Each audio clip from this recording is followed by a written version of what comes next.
I had forgotten about this next one. I'm kind of cutting you off because I'm doing multiples in a row here, but I've got another old one when you have a minute and you want to break. Well, I actually saw a little behind the scenes making of, I don't know if it's an anniversary or something, but Tremors. I forgot about Tremors, and that's such a great movie. Not the sequels. Don't watch the sequels, the first one. And I think this is one that would be on my list of movies you haven't seen. If you're a younger person, then maybe this one was made before your time and you didn't catch it. But it's Kevin Bacon and Fred Ward, and they're Reba McEntire, but they're basically like handyman in this tiny little town out in the middle of the desert. They're cowboys. They're modern day cowboys. Yeah, and these something underground keeps popping out of the ground and killing and eating people. And I did not realize until I watched the documentary that it's the same guys that made Short Circuit. The same writers. Apparently their first movie was Short Circuit, and then second or third one was Tremors. Huh. And it's really good. It's amazingly fun. Again, it's more kind of action packed, but it still has those tense moments of my god, where are these things coming from? I was way too young when I saw that the first time and was a little traumatized by it. So that gives you something right there that it's got the moments.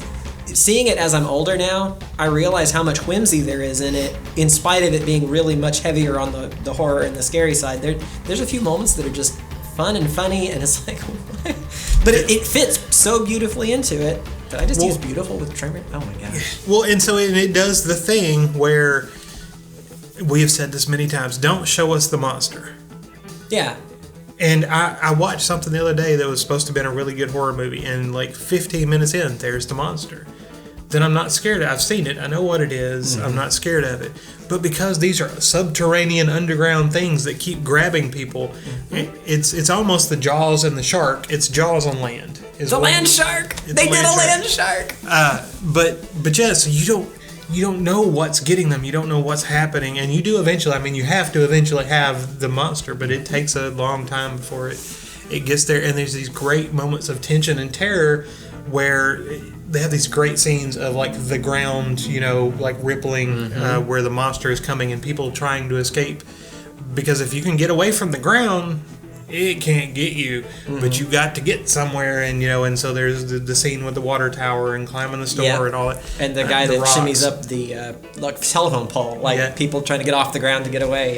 But it is an amazingly good movie, and it's that is a good one. I like that one. And I like I said, I think it had been long enough I had forgotten about it. Yeah. And I think a lot of people might have missed that one. So bonus, it helps you play the steps to Kevin Bacon game, because any extra movie with Kevin Bacon helps you with that. But it was also kind of a little can't be done today. I mean, I'm sure there'd be a way, because there were no cell phones back then. But the phones being out was part of the plot, because they'd been a rock slide or something, and so they were trying to repair the phones. So they were cut off in this valley, and that was part of so they couldn't just drive away. It was in the middle of nowhere, and there was no way out. But it's a great movie. Love it. I forgot about it, because they tried to get out. Yeah, they tried to get out initially, but the rock slide had never been cleared. And they couldn't call for help. Yeah, and they couldn't call for help. So the only way out was to hike out, and when there's subterranean monsters going to eat you if you're hiking, that's not a good way to go. So I wouldn't think that. The plot actually made sense if you can suspend your disbelief far enough to accept the land shark guys, which was way cooler and more scary than I just made it sound. But yeah, of course they had the scientist lady there too. So because you always have to have the hot scientist lady. It's like a rule in horror movies. You got to have that. Yeah. So it's not a hard fast rule. Anyway, sorry.